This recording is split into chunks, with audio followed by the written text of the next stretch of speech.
விடுதலை சிறுத்தை கட்சியின் மாவட்ட துணை அமைப்பாளர் ஆவட்டி விஜி என்கிற விஜயகுமாருக்கு கிடைத்த முதல் வெற்றி.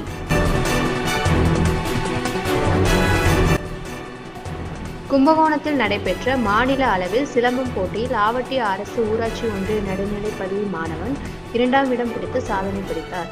கடலூர் மாவட்டம் திட்டக்குடி அடுத்து ஆவட்டி ஊராட்சி ஒன்றிய நடுநிலைப் பள்ளியின் மாணவன் கும்பகோணத்தில் நடைபெற்ற மாநில அளவிலான சிலம்ப போட்டியில் ஆவட்டி அரசு ஊராட்சி ஒன்றிய நடுநிலைப் பள்ளியில் பயிலும் 7ஆம் வகுப்பு மாணவன் மோகித்ராஜ் மாநில அளவில் 2ஆம் இடம் பிடித்து சாதனை படைத்துள்ளார். கும்பகோணத்தில் நடைபெற்ற மாநில அளவிலான சிலம்பம் போட்டியில் 1000த்திற்கும் மேற்பட்ட மாணவர்கள் கலந்து கொண்ட நிலையில் அரசு பள்ளியில் பயின்று வருகின்ற மாணவன் இந்த வெற்றியை தேடித் தந்தது மாணவரின் குடும்பத்திற்கு மட்டுமல்லாமல் அரசு பள்ளிக்கும் ஒரு பெருமையை தேடி தந்திருக்கிறார். இப்பள்ளியின் தலைமை ஆசிரியர் செல்வி மற்றும் இருபால் ஆசிரியர்கள் மாணவர்களும் மாணவனை பாராட்டினர்.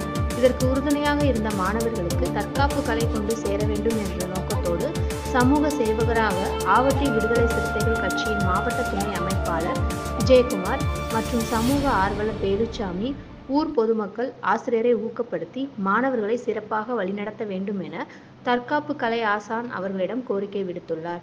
மேலும் வெற்றி பெற்ற மாணவர்களுக்கு தலைமை ஆசிரியர் மற்றும் உடற்கல்வி சிலம்பாட்ட ஆசிரியர்கள் மாணவனை பாராட்டி விருதுகள் வழங்கி கௌரவிக்கப்பட்டது.